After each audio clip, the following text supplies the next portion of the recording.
आप देख रहे हैं मुद्दा और मैं हूं आपके साथ नेहा दुबे। देश भर में कोरोना वायरस से संक्रमित लोगों की संख्या 14,000 के पार पहुंच गई है और आपको बता दें कि अब तक 400 से ज्यादा लोगों की मौत हो चुकी है। हालांकि राहत देने वाली खबर यह है कि पिछले 4 दिनों में संक्रमित मरीजों के ठीक होने की दर में बढ़ोतरी आई है। पिछले 24 घंटे में 273 मरीजों को अस्पताल से छुट्टी मिली है। अब तक 1700 से ज्यादा मरीज ठीक हो चुके हैं। एक और राहत देने वाली खबर यह है कि भारतीय वैज्ञानिकों ने जीवित कोरोना वायरस पर दवा का ट्रायल शुरू कर दिया है। पुणे स्थित national institute of virology NIV के वैज्ञानिकों ने 2 सप्ताह पहले ही परीक्षण शुरू कर दिया। चूंकि इस दौरान कई दवाओं के असर को परखा जा सकता है, लिहाजा इसे पूरा होने में कुछ सप्ताह या महीने भी लग सकते हैं। गुजरात के वैज्ञानिकों ने भी कोरोना वायरस के खिलाफ जंग में एक बड़ी सफलता हासिल की है। Gujarat biotechnology research centre GBRC के वैज्ञानिकों ने कोरोना वायरस का पूरा जीनोम सीक्वेंस खोज निकाला है। इससे कोरोना वायरस की उत्पत्ति, दवा बनाने, वैक्सीन विकसित करने, वायरस की टारगेट और वायरस को खत्म करने को लेकर कई महत्वपूर्ण बातें पता चलेगी। उधर लॉकडाउन खोलने के बाद संक्रमण के बढ़ने की चुनौती को देखते हुए देश में टेस्टिंग बढ़ाई जा रही है। ऐसे में कह सकते हैं कि हमारी तैयारियां पूरी है और हम कोरोना के खिलाफ जंग जरूर जीतेंगे।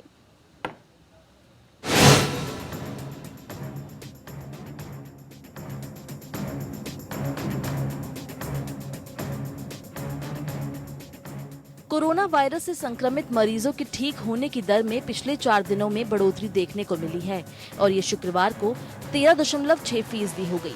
कोरोना से ठीक होने की ये दर गुरुवार को 12.2%, बुधवार को 11.41% और मंगलवार को 9.99% थी। कोरोना से रिकवरी में अगर ऐसे ही इजाफा होता रहा तो ये एक तरह से शुभ संकेत है। शुक्रवार को सबसे ज्यादा 273 कोरोना संक्रमितों की अस्पताल से छुट्टी हुई। स्वास्थ्य मंत्रालय द्वारा जारी आंकड़ों की माने तो ये अभी तक एक दिन की सबसे बड़ी रिकवरी है।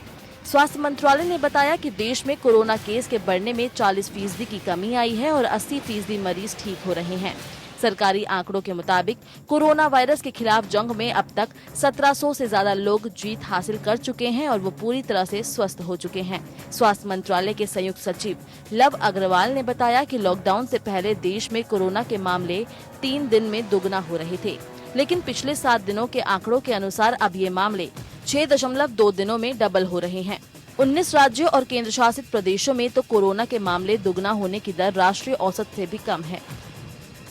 हम 1 अप्रैल से 1.2 के एवरेज ग्रोथ फैक्टर को देख रहे हैं, जबकि इससे 2 हफ्ते पहले यही ग्रोथ फैक्टर 2.1 एवरेज था 15 मार्च से 31 मार्च तक। तो हम पाते हैं कि करीब 40% डिक्लाइन हुआ है ग्रोथ फैक्टर में, और ये डिक्लाइन भी तब हुआ है जब एक साथ हम लोग दूसरी तरफ से प्रयत्न करके नंबर ऑफ केसेस जहां पर सैंपल्स कलेक्ट हो रहे हैं, सारी और ILI के केसेस के भी सैंपल कलेक्ट हो रहे हैं, तो हम अपना नंबर ऑफ सैंपल्स देश में बढ़ाते आ रहे हैं। कोरोना से संक्रमित मरीजों की संख्या की तुलना में मरीजों के ठीक होने की दर केरल में सबसे ज्यादा है। केरल में एक्टिव केसों की संख्या 395 है, जबकि 3 लोगों की मौत हो चुकी है और 245 लोग इस बीमारी से ठीक हो चुके हैं।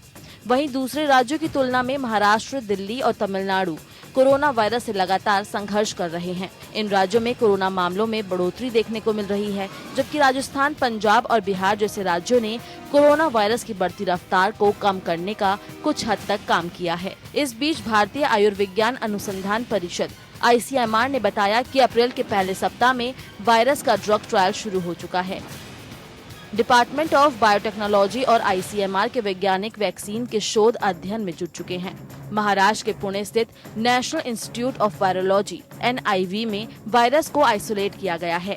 एक दवा का ट्रायल करने में वैज्ञानिकों को कम से कम 10 से 12 दिन का वक्त लगता है। इसके बाद ही सही निष्कर्ष का पता चलता है। दरअसल केरल में 30 जनवरी को भारत में सबसे पहले मरीज मिलने के बाद ही वैज्ञानिकों ने जांच के साथ ही शुरुआती 3 सैंपल पर शोध करना शुरू कर दिया था। हालांकि उन्हें तीनों सैंपल को आइसोलेट करने में सफलता नहीं मिल सकी थी, लेकिन कुछ दिन बाद ही मार्च के पहले सप्ताह में दिल्ली, लखनऊ और जयपुर से मिले 12 सैंपल पर फिर अध्ययन शुरू हुआ। फिर करीब 2 सप्ताह बाद वैज्ञानिकों को इसे अलग करने में कामयाबी मिल गई। NIV के वैज्ञानिकों ने वायरस को आइसोलेट करने के बाद कुछ समय तक निष्क्रिय रखा।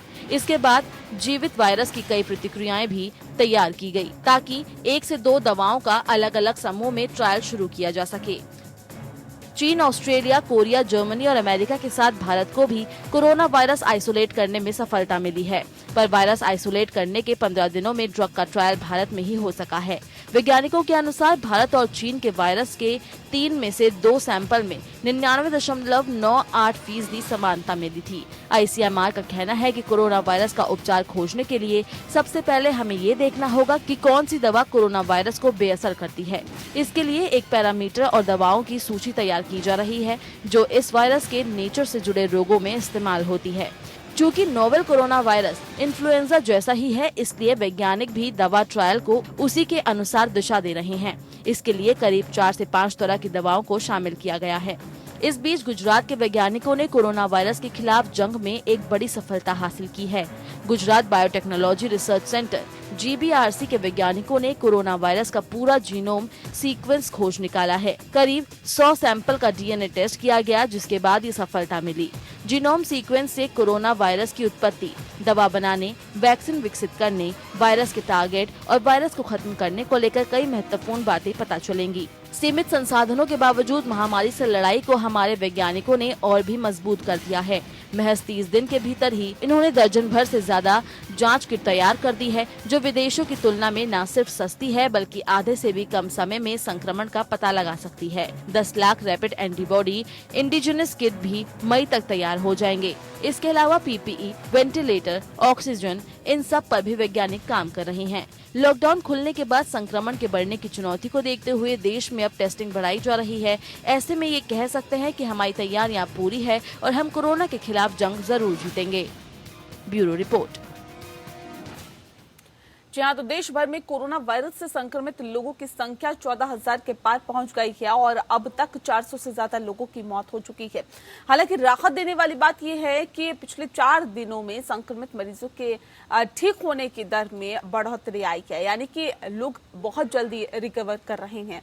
सवाल इस बात को भी लेकर है कि आखिर इसके पीछे वजह क्या है, क्योंकि बाकी देशों की अगर तुलना हम करें तो भारत में बहुत जल्दी लोग रिकवर कर रहे हैं और जो इसकी संख्या है वो भी बढ़ रही है। पिछले 24 घंटे में 273 मरीजों को अस्पताल से छुट्टी मिली है।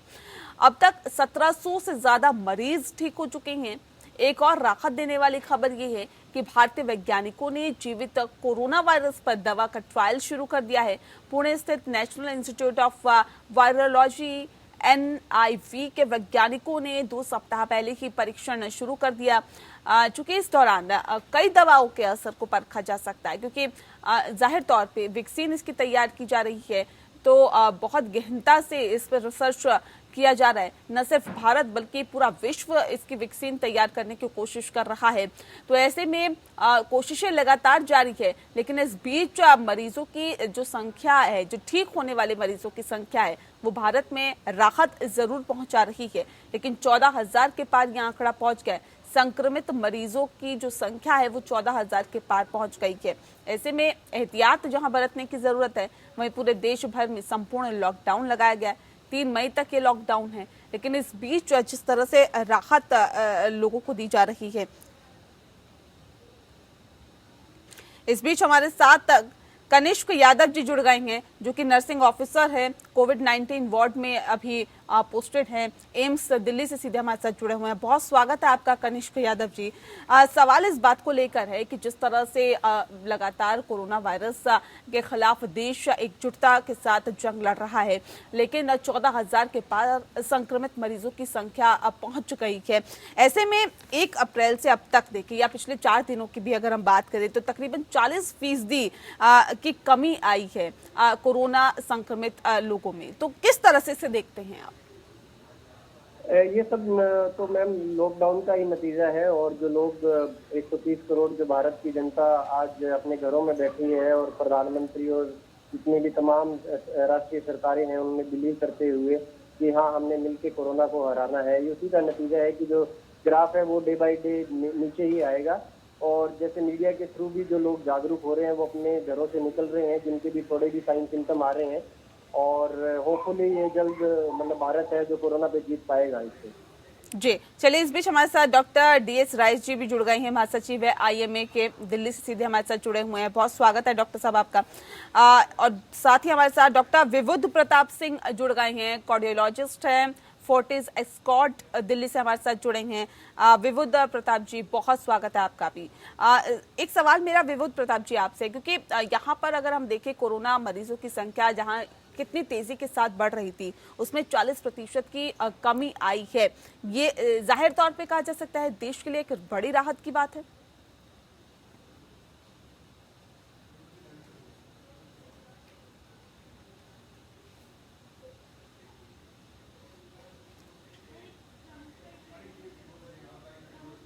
डॉक्टर विबुध, क्या आपको हमारी आवाज मिल पा रही है? सवाल इस बात का है कि अभी कुछ दिनों की अगर हम बात करें तो पिछले कुछ दिनों के आंकड़ों को देखें तो अभी फिलहाल 40% की कमी कोरोना संक्रमित मरीजों में देखने के लिए मिली है। ये गिरावट कितनी राहत देती है? विबुध जी, माफ कीजिएगा, आपका क्वेश्चन मैं पूरा सुन नहीं पाया, फिर रिपीट करेंगे। हाँ, जिस तरह से अभी कोरोना संक्रमित मरीजों की संख्या की अगर हम बात करें, लगातार जो ग्राफ बढ़ रहा था, लॉकडाउन हुआ, लॉकडाउन के बाद दूसरा लॉकडाउन लगा दिया गया, तकरीबन 40 दिनों का ये जो लॉकडाउन चल रहा है, इस बीच अब जो खबर निकल के सामने आई है वो ये है कि तकरीबन 40% की कमी देखी गई है कोरोना संक्रमित मरीजों की संख्या में। तो इसे कितनी राहत की तौर पर आप देखते हैं? बहुत ही इसको एक पॉजिटिव डायरेक्शन में हमें अपना समझना चाहिए। इसका कारण ये है कि हम लोग कहीं ना कहीं इस जो ग्राफ है इसको फ्लैटन यानी कि एक समतल लेवल पे लाने की ओर अग्रसर हैं। इसका दूसरा पर्याय ये भी है कि जो लॉकडाउन हमारा है, हमारे एक लिमिटेड संसाधनों के बावजूद भी हमारा लॉकडाउन काफी कारगर रहा है और हम लोग एक अपने लिमिटेड रिसोर्स के बावजूद भी इस बीमारी से लड़ने में कामयाब हुए हैं, जहां पे इतनी डेवलप्ड कंट्रीज आज की वर्ल्ड में एकदम बैकफुट पे आकर इस चीज को संभाल नहीं पा रही हैं। नंबर ऑफ मरीज घटे हैं, पहली चीज। दूसरी चीज, जो मरीज रिकवर हो रहे हैं वो भी काफी अच्छी संख्या में निकल रहे हैं। 13% पेशेंट रिकवर हुए हैं। बार बार मैं हर माध्यम से लोगों को यही बताना चाह रहा हूँ कि कोरोना का मतलब मौत कतई नहीं है। 80 to 85% पेशेंट जो होते हैं वो माइल्ड बीमारी के ही होते हैं, इसलिए घबराने की जरूरत नहीं है। आप बाहर निकलें, आइसोलेट हो, सरकार को सहयोग दें, लॉकडाउन में अपने परिवार को बचाने में टेस्ट कराएं अगर कोई भी सिम्टम हो, और अगर लगती है जरूरत तो ट्रीट करें। बिल्कुल। डॉक्टर DS राइस जी, आप सवाल मेरा इस बात को लेकर है, जैसे रिकवर होने की बात की है कि तकरीबन 80% जो मरीज है वो ठीक हो रहे हैं। कोरोना का मतलब कि बिल्कुल नहीं है कि आप सीधा मौत के मुंह में ही जा रहे हैं या फिर अब जी सुनिश्चित है कि अब आपकी मृत्यु हो ही जाएगी, लेकिन 80% जो लोग हैं वो रिकवर कर रहे हैं, ठीक हो रहे हैं। ऐसे क्या वजह आप पीछे मानते हैं? क्योंकि बाकी देशों की तुलना अगर हम करें तो भारत उससे कई ज्यादा आगे दिखाई दे रहा है। अमेरिका की या फिर और तमाम देशों की बात करें, चीन की ही अगर हम बात करें या फिर जर्मनी की बात करें, जहां पर बहुत ज्यादा तादाद में लोगों की मृत्यु हुई है, लेकिन भारत की अगर हम तुलना करें तो 80% जो मरीज है वो ठीक हो रहे हैं। क्या वजह इसके पीछे मानते हैं?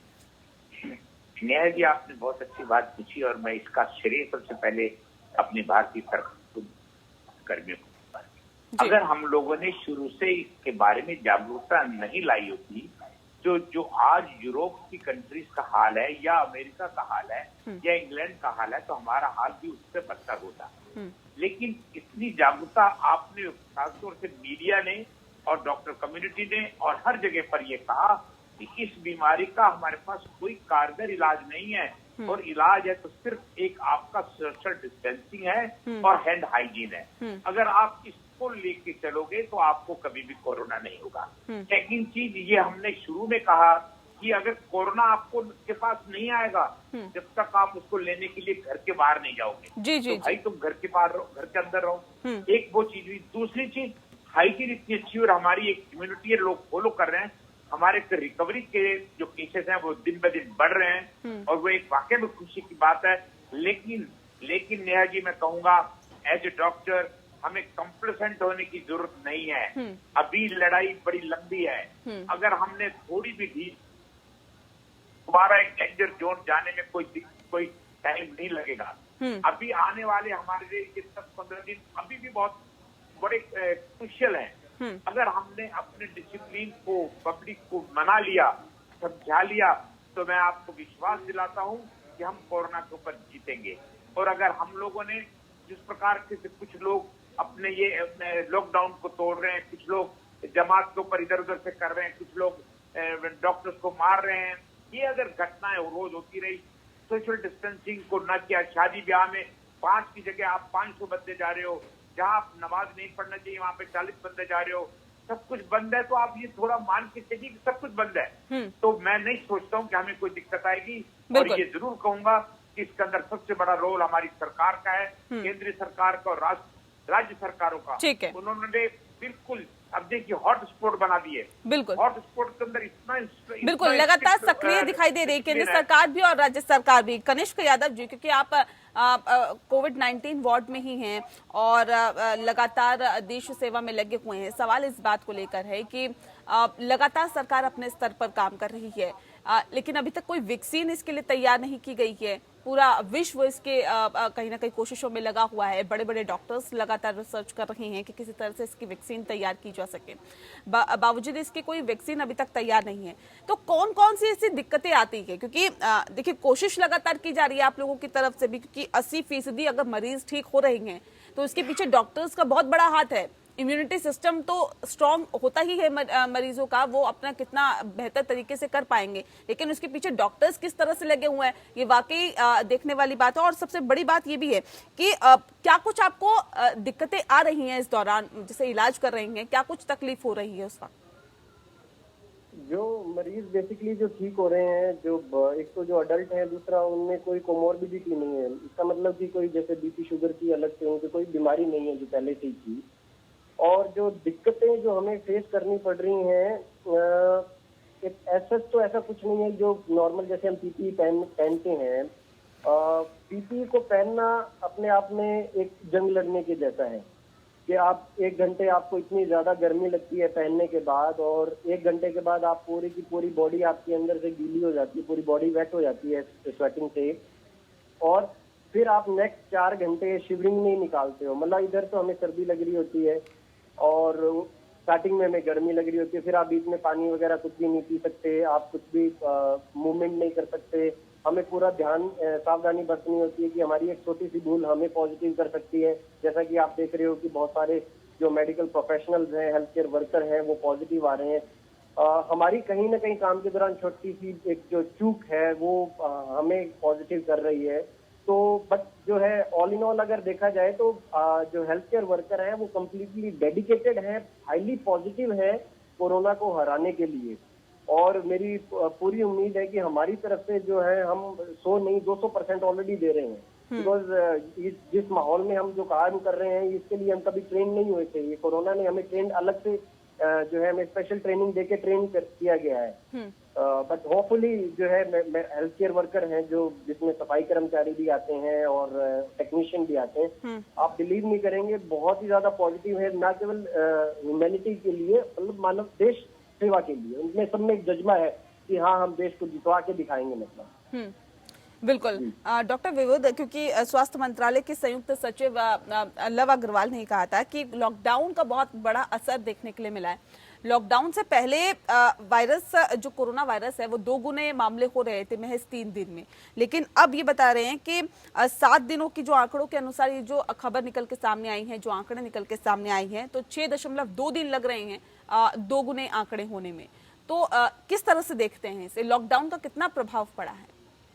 नेहा, इसको इस तरह से समझने की जरूरत है कि देश के बड़े बड़े विकसित देश जैसे फ्रांस 14 मार्च को लॉकडाउन पे गया, यूएस काफी देर में लॉकडाउन गया।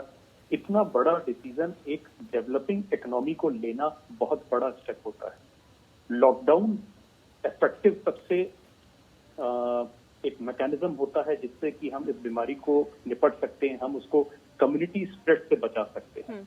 डेफिनेटली गवर्नमेंट का यह कदम प्रशंसनीय है और बहुत ही वक्त पे लिया गया एक जरूरी स्टेप है, जिसकी वजह से आज हम उन नंबरों को देख रहे हैं। अगर ये नहीं होता तो इस वक्त ये हालात देश में बहुत ही बुरे हो चुके होते। लोग कह रहे हैं कि टेस्टिंग की कमी की वजह से हमको नहीं लग रहा, बट मैं उनसे एक ये भी बता दूं, सिर्फ एक मार्कर नहीं होता है। केस फैटेलिटी रेट यानी कि पेशेंट कितनी डेथ हो रही है, उससे भी हम इनडायरेक्टली अंदाजा लगा सकते हैं कि कम्युनिटी में क्या स्प्रेड है। केस फैटेलिटी रेट भी इंडिया में अभी इतना ज्यादा नहीं है, हार्डली 400 के आसपास डेथ हुई है। इसका मतलब लॉकडाउन बहुत ही इफेक्टिव रहा है। देश जिसकी जनसंख्या 1.3 बिलियन हो, उसको लॉकडाउन में लाना, उसको चला पाना बहुत ही बड़ा मेजर स्टेप है। यहाँ ये कोई छोटा मोटा काम नहीं है। फ्रांस जैसी एक छोटी कंट्री वो अपना 14 मार्च को लाती है, और इंडिया जैसी एक बड़ी कंट्री 1.3 बिलियन वाली पॉपुलेशन और पूरा लॉकडाउन। ये नहीं कि हमने सिर्फ एक स्टेट को करा लॉकडाउन, हमने पूरा देश ऊपर से लेकर नीचे, लेह से लेकर नीचे अंडमान तक लॉकडाउन में। ये कोई मजाक चीज नहीं है। और उसके बाद भी सप्लाई चेन मेंटेन कर पाना, उसके बाद भी लोगों को सामान पहुंच पाना, ये अपने आप में दर्शाता है कि हमारी कितनी इफेक्टिव स्ट्रेटेजी रही। लॉकडाउन डेफिनेटली एक बहुत ही कारगर स्टेप है, और जब तक गवर्नमेंट चाहे डेफिनेटली इसको रखना चाहिए। हमारे हेल्थ केयर रिसोर्सेज बाहर के मुल्कों की तुलना में नहीं है, जहां पे हम बहुत ज्यादा मरीज को एक साथ देखना शुरू करके हैंडल कर पाएंगे। और कनिष्क यहाँ बैठे हैं, मैं आपको बताऊं, सबसे इम्पोर्टेंट रोल है ये। हम लोग एक बैटल लड़ रहे हैं, हम लोग इसके सोल्जर हैं। और चाहे नर्सिंग स्टाफ हो, चाहे हमारा नीचे से सफाई करने वाला भी जो स्टाफ है, उसका जज्बा इस बार हमको देख के लग रहा है कि हम लोगों के अंदर कितनी पॉजिटिव एनर्जी है इसको निपटने की। इस तरह के देश में इतना positive energy, that is a really good thing. एक अपने आप में बहुत ही फॉरवर्ड सोच की बात है। बिल्कुल।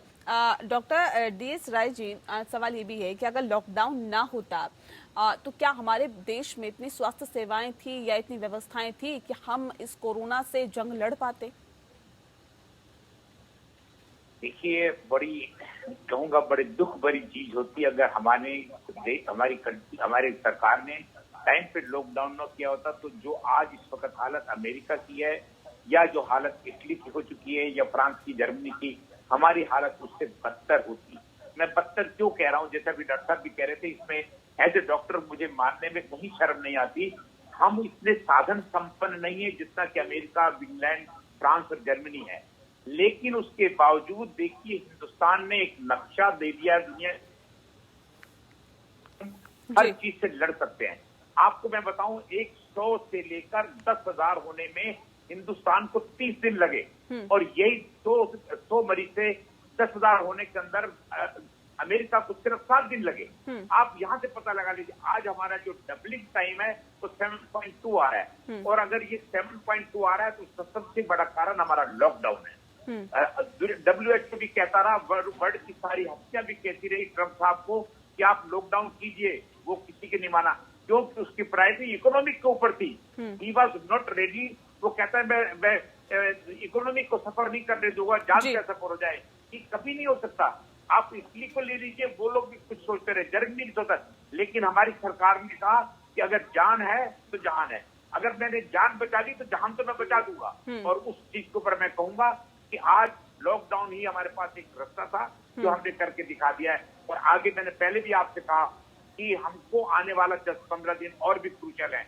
दूसरी बात मैं आपको कह दूं, इसको चीज के लिए, हम हिंदू संस्कृति के लोग, नर की सेवा ही नारायण की सेवा होती है। हमने हर मरीज की सेवा इस तरह से कर रहे हैं कि वो हमारे लिए भगवान के रूप में। लेकिन दुख के साथ कहता हूं कि ये लोग आज डॉक्टरों के साथ या कोरोना वॉरियर्स के साथ जो व्यवहार कर रहे हैं, मैं उनसे हाथ जोड़ के कहता हूं, उसका इस व्यवहार को मत कीजिए। हम आपकी सेवा किए आ रहे हैं, आपको दुख देने नहीं आ रहे हैं। हमने इतना यकीन किया है, हम इस बीमारी को हटा के जीत के भी दिखाएंगे आपको। बिल्कुल जीत के भी दिखाएंगे। और वाकई लगातार जो डॉक्टर्स हैं वो लगे हुए हैं, अपने कार्य को कर रहे हैं, बखूबी अंजाम दे रहे हैं। तो जिस तरह से अभी जिक्र कर रहे थे राय साहब कि जो पत्थरबाजी हो रही है, जो स्वास्थ्य विभाग की टीम के ऊपर हमले हो रहे हैं, वो जाहिर तौर पे निंदनीय है। इस तरह के हमले नहीं होने चाहिए, क्योंकि जो लोग आपके लिए लगे हुए हैं, जो आपके देश के लिए लगे हुए हैं, जो हम सबके लिए लगे हुए हैं, उनका सम्मान करिए, उनकी इज्जत करिए। और हम लगातार बात कर रहे हैं कोरोना वायरस की। कोरोना वायरस के खिलाफ देश भर में जंग लड़ी जा रही है। देश भर में कोरोना वायरस के कि संक्रमित लोगों की संख्या 14,000 के पार पहुंच गई क्या और अब तक 400 से ज्यादा लोगों की मौत हो चुकी है। हालांकि राहत देने वाली खबर यह है कि पिछले 4 दिनों में संक्रमित मरीजों के ठीक होने की दर में बढ़ोतरी आई है। इस पर हम लगातार चर्चा कर रहे हैं। कनिष्ठ यादव जी, क्या वजह इसके पीछे मानते हैं कि जो लोग हैं वो जल्दी रिकवर हो रही हैं? बेहतर इलाज तमाम और देशों में भी दिया जा रहा है, लेकिन उसकी तुलना में भारत में 80% जो लोग हैं वो ठीक हो रहे हैं। क्यों, क्या वजह इसके पीछे मानते हैं?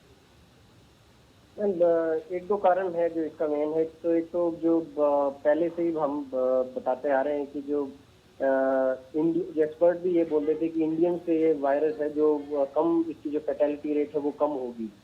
और दूसरा है कि हमने बहुत जल्दी देश में जैसे ही कोरोना के केस आए और हमने जो है स्टेप लिए और अपने जितने भी अलग अलग सेंटर है उनको डेजिग्नेट किया कोरोना को लेके, कोविड-19 को लेके, पूरे की पूरे बिल्डिंग, जैसे आप NCI जज्जर है तो पूरा 700 बेड वहाँ पे रेडी है और पूरी 200 के लगभग स्टाफ की टीम है जो वहाँ पे देख रही है, जिसमें पूरे सुपर स्पेशलिस्ट जो पूरी फैसिलिटी दी जा रही है। ना केवल ये NCI जज्जर, बाकी तमाम जितने भी हमारे प्रदेश हैं और जितने भी सेंट्रल गवर्नमेंट के इंस्टीट्यूट हैं वो अपना बेस्ट दे रहे हैं। और सबसे अच्छी बात ये भी रही कि इंडिया के अंदर जो नंबर हैं वो एकदम से जैसे US और इटली की तरह नहीं बढ़े। तो जो हमारी जो हेल्थ केयर जो वर्कर हैं और हमारे जो स्पेशलिस्ट जो डॉक्टर्स हैं जो हमारे प्लानिंग कर रहे हैं सारी चीजों को लेके, उनको बहुत टाइम मिला और हम मेंटली भी प्रिपेयर हुए। तो उसका आउटकम ये निकला कि हम अपने जो मरीज है, जो हमारे कोविड-19 के मरीज है, उनको हम पॉजिटिव एटीट्यूड के साथ उनको हम डिलीवर कर पाए। पैनिक में कभी भी हमने डिलीवर नहीं किया। जब हम पॉजिटिव थे तो मरीज हमें देख के खुद पॉजिटिव हो गया। तो ये भी एक कहीं ना कहीं रोल जो प्ले करता है। बिल्कुल। डॉक्टर विबुध, हाइड्रोक्सी क्लोरोक्विन की अगर हम बात करें तो आपने सुना होगा पिछले हफ्ते या फिर पिछले कुछ दिनों से बहुत चर्चा में ये दवाई रही। न सिर्फ अमेरिका बल्कि तकरीबन 20 से 25 और देशों ने भी इसकी डिमांड की थी कि ये जो दवाई है वो हम तक भारत पहुंचाए।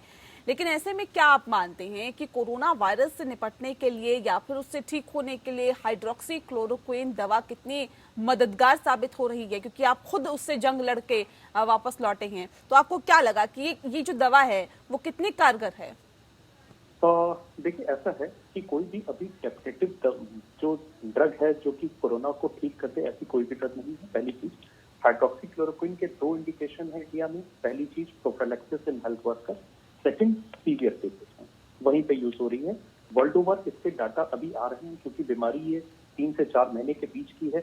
इस बारे बहुत ज्यादा रिसर्च पेपर नहीं है, बहुत ज्यादा क्लिनिकल एविडेंस नहीं है, लेकिन डेफिनेटली यस, जहाँ पे यूज हो रही है वहां पे इसका काफी कारगर प्रभाव आ रहा है। दूसरा, नेहा, मैं ये भी बता दूं, बड़ी अच्छी खबर आ रही है, लगभग 2 या 3 दिन से रेमडेसिविर एक दवा है जो कि जापान में इसका काफी ज्यादा इसका ट्रायल पे लोग ले रहे हैं, वो काफी कारगर हो रही है और निकट 1 महीने के अंदर में वो पूरी तरह से अवेलेबल भी हो जाएगी।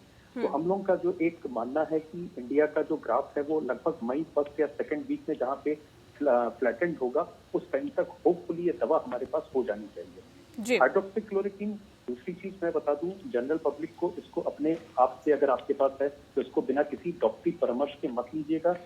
कार्डियोलॉजी, इसके साइड इफेक्ट होते हैं हार्ट के ऊपर, कई दवाओं से इसका इंटरैक्शन होता है। ये दवा सिर्फ और सिर्फ किसी डॉक्टर के प्रिस्क्रिप्शन पे और हर कोविड मरीज को नहीं दी जाएगी, कुछ स्पेसिफिक सीवियर कोविड मरीज के लिए ही है। तो इसका सेल्फ यूज अपने आप ना शुरू करें इस डर के मारे कि कोरोना हमको बचाना है।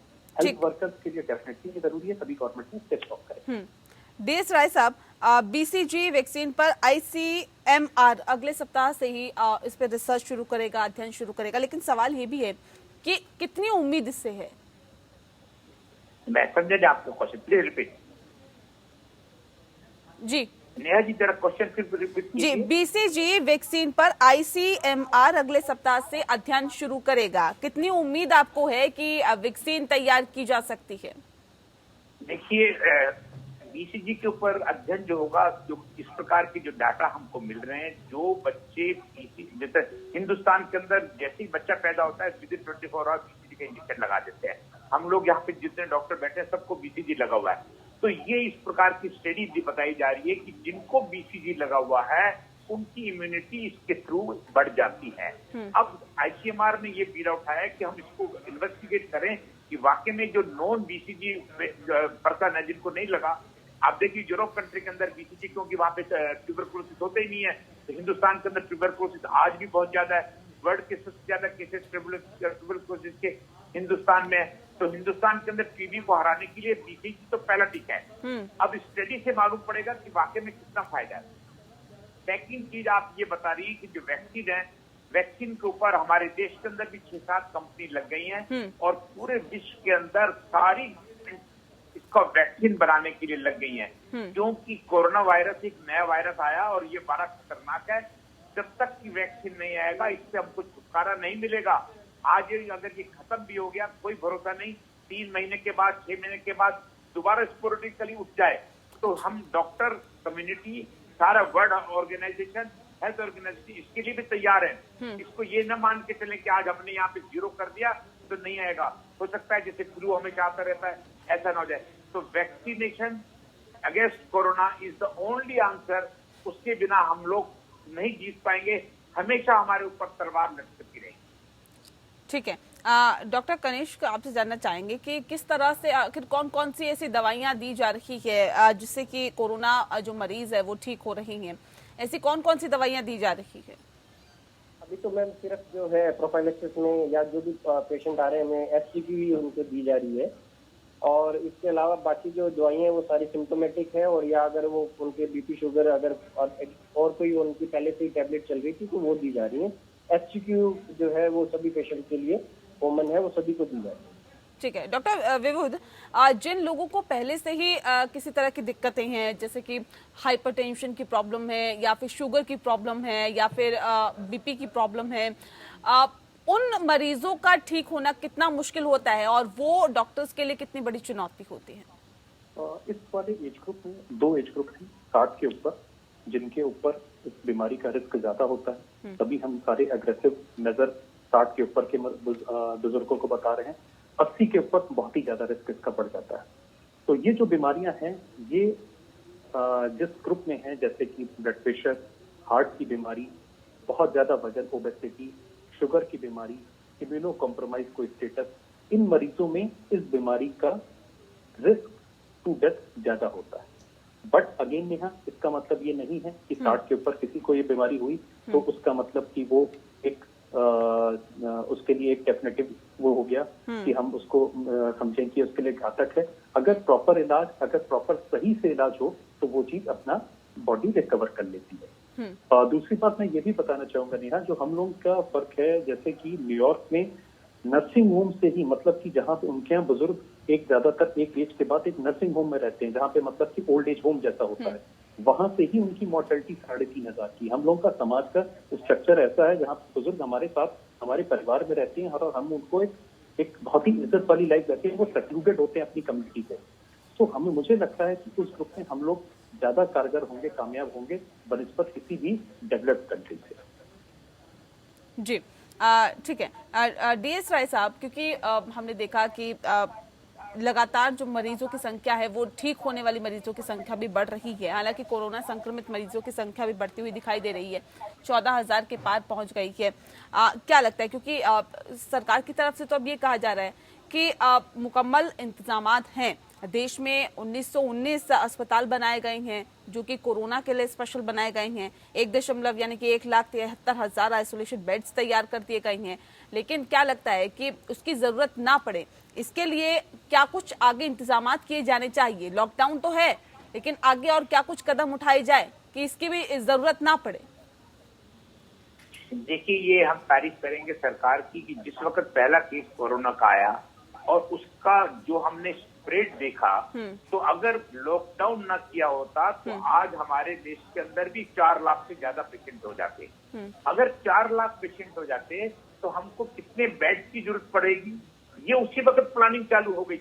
हमको कितने ICU की जरूरत पड़ेगी, हमको कितने वेंटिलेटर की जरूरत पड़ेगी। तो ये सरकार की कहना चाहिए प्लानिंग की, जो इतनी चीजें उन्हें तैयार करके रखी। लॉकडाउन की वजह से हम इन सब चीजों से बच गए। लॉकडाउन से हमने जो कुछ अचीव किया, लेकिन इसको सस्टेन करने के लिए मैं फिर दोबारा कहूंगा आपके माध्यम से, हमारे लिए आने वाले 2 हफ्ते अभी भी क्रूशियल है। अभी जो रेड स्पॉट बनाए गए, हॉट स्पॉट बनाए गए थे, अगर वहां पे हमने थोड़ी भी अगर स्ट्रिक्टनेस नहीं रखी तो वो और खराब हो जाए, फिर कम्युनिटी इन्फेक्शन चालू हो सकता है। उसके बाद जो हमारे ऑरेंज स्पॉट में आ रहे हैं, जहां पर हम छोटी छोटी चीजों को अलाउ कर रहे हैं, अगर उनका आपस में हाइजीन में सोशल डिस्टेंसिंग नहीं रखी गई, हाइजीन मेंटेन नहीं की गई और सारी चीजें करते रहे, तो वहां पर हमारे अगर वो जोन हमारे हॉट स्पॉट बन गए तो हमारे लिए मुश्किल होगी। और उसी की तरह जो इस वक्त ग्रीन जोन है, जहां पर एक भी केस नहीं है, तो उनको भी इन्फेक्ट होने में देर नहीं लगेगी। तो जो मैं दोबारा कहना चाहता हूं कि हमको डिसिप्लिन तो बहुत मेंटेन करना पड़ेगा। ये बीमारी ऐसी नहीं है कि आपने एक बार कुछ कर दिया छुट्टी, आपको कांस्टेंट विजिलेंट रहना पड़ेगा आने वाले 15 दिन तक, और ताकि जो हमने आज अचीव किया है हम इसको अचीव करें। हो सकता है कि अगर ये हमारे बीच में जो केस किसी वजह से बढ़े, मैं नहीं चाहना चाहता कोई कहूँ, अगर ना होता तो हम अप्रैल के महीने में 30 अप्रैल तक हम लोग आराम से बीमारी से छुटकारा पा लेते, लेकिन केसेस एकदम बढ़ गए। जी डॉक्टर विबुध, जाहिर तौर पे अभी भी सतर्क रहने की जरूरत है। जैसे कि राय साहब कह रहे थे कि आने वाले 2 हफ्ते बहुत सतर्कता बरतने की जरूरत है, लेकिन ऐसे में क्योंकि हम जरूरी उपकरणों की भी बात कर रहे थे, क्योंकि देश में कितनी जरूरत का सामान है, अगर स्वास्थ्य सेवाओं की ज्यादा जरूरत पड़ती है या उपकरणों की ज्यादा जरूरत पड़ती है, तो क्या हमारा देश उस स्थिति से निपटने के लिए तैयार है? कितने % लोगों को ये वेंटिलेटर की जरूरत पड़ती है? अगर कोरोना जैसे होता है किसी शख्स को, जैसे 2000 लोगों या फिर 14,000 का अगर हमारे पास जो आंकड़ा निकल के सामने आया है अभी, तो उसमें से बहुत कम लोगों को ऐसे लोग होते हैं जिनको वेंटिलेटर की जरूरत पड़ती है। किस स्थिति में पड़ती है और कितने % लोगों को कोरोना के केसेस में पड़ती है, ये भी हमारे दर्शकों को बता दीजिए।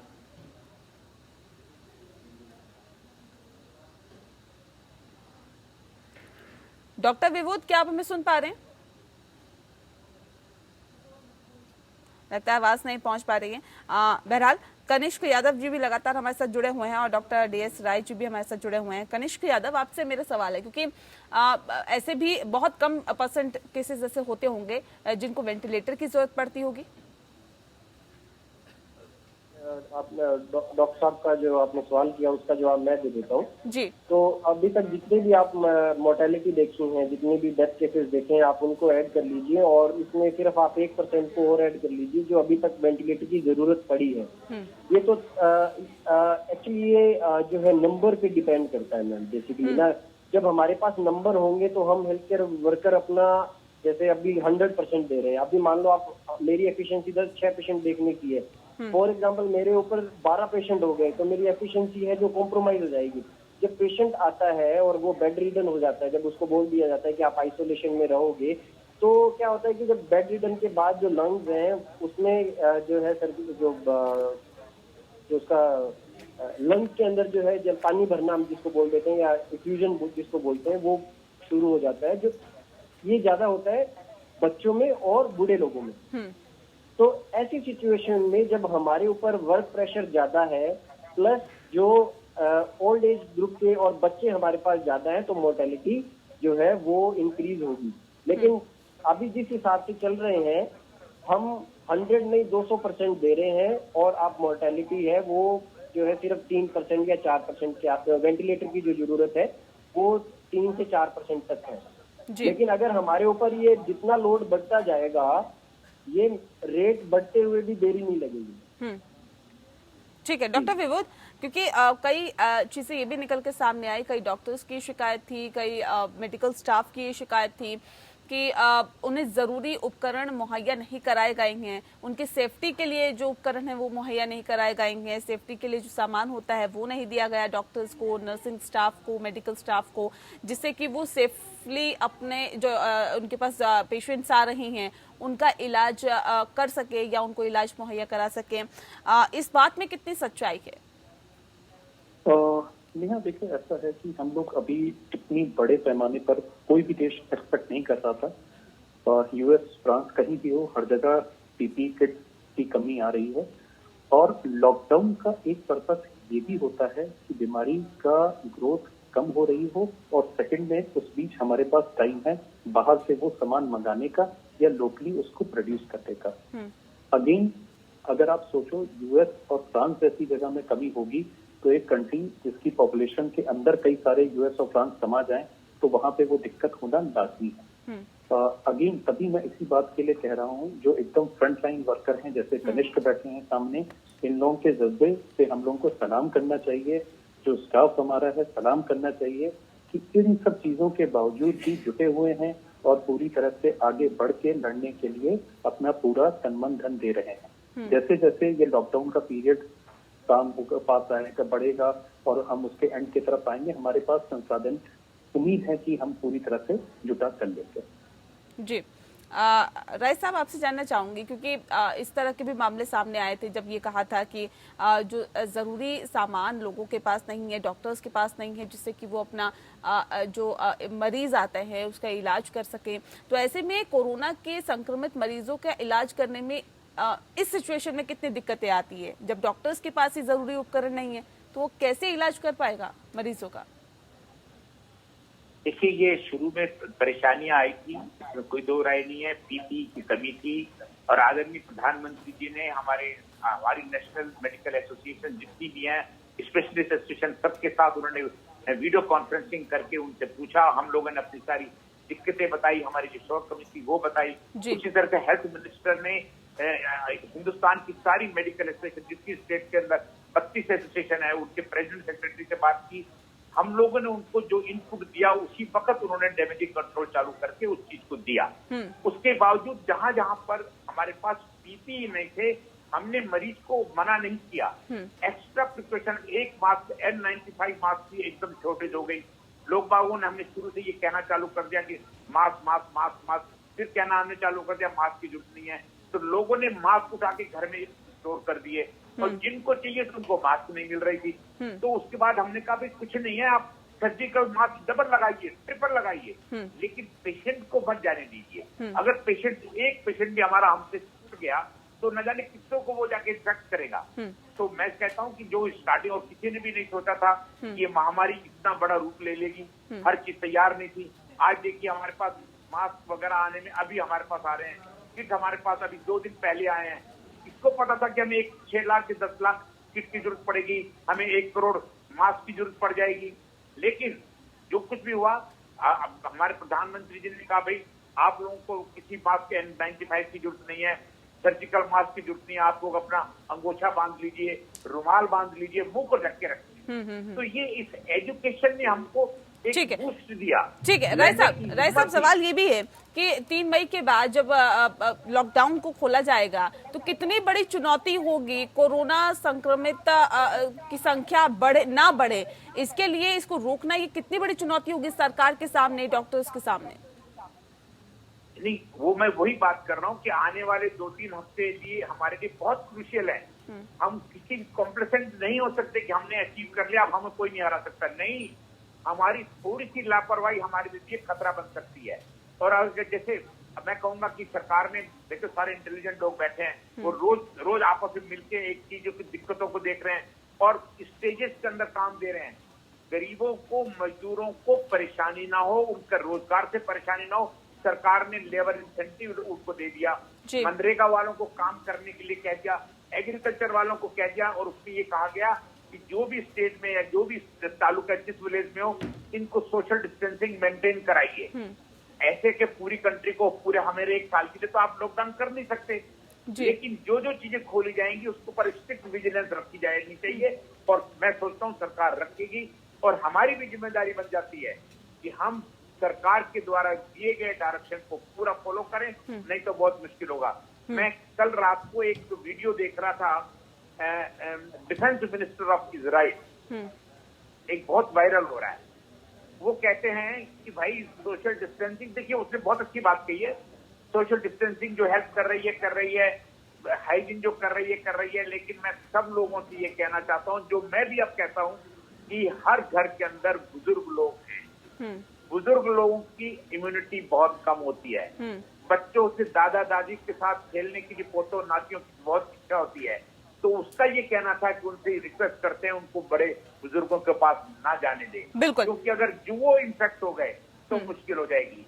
जितना आप सोशल डिस्टेंसिंग अपने घर में रखिए करना। बिल्कुल, ये बहुत तो जरूरी है, ये precautions बहुत हमको जरूरी है आने कि वाले सोशल वक्त में भी डिस्टेंसिंग लेनी को पड़ेगी। मेंटेन रखें, क्योंकि प्रधानमंत्री से लेकर तमाम राज्यों के मुख्यमंत्री और फिर प्रशासनिक स्तर से लेकर पुलिस अधिकारी और तमाम लोग, डॉक्टर्स ये कह रहे हैं कि सोशल डिस्टेंसिंग का पालन करिए। तो सोशल डिस्टेंसिंग का पालन करना कितना जरूरी है, इस बात का अंदाजा आप लगा सकते हैं। बहरहाल बहुत शुक्रिया आप सभी मेहमानों का हमारे साथ इस खास चर्चा में शामिल होने के लिए।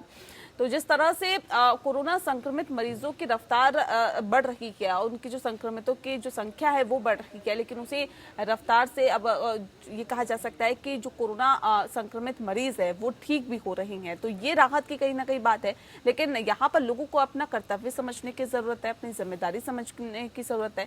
और जिसकी बात लगातार की जा रही थी कि सोशल डिस्टेंसिंग का आप पालन करें, आप उसका पालन करते हुए कहीं ना कहीं अगर आपको ज़रूरत है तभी आप घर से बाहर निकलिए। तो इन सब चीज़ों को आप समझिए कि आपकी यहाँ पर जिम्मेदारी क्या है, ये समझना यहाँ पर बहुत ज़रूरी है। इसी के साथ मुद्दा में इतना ही। नमस्कार।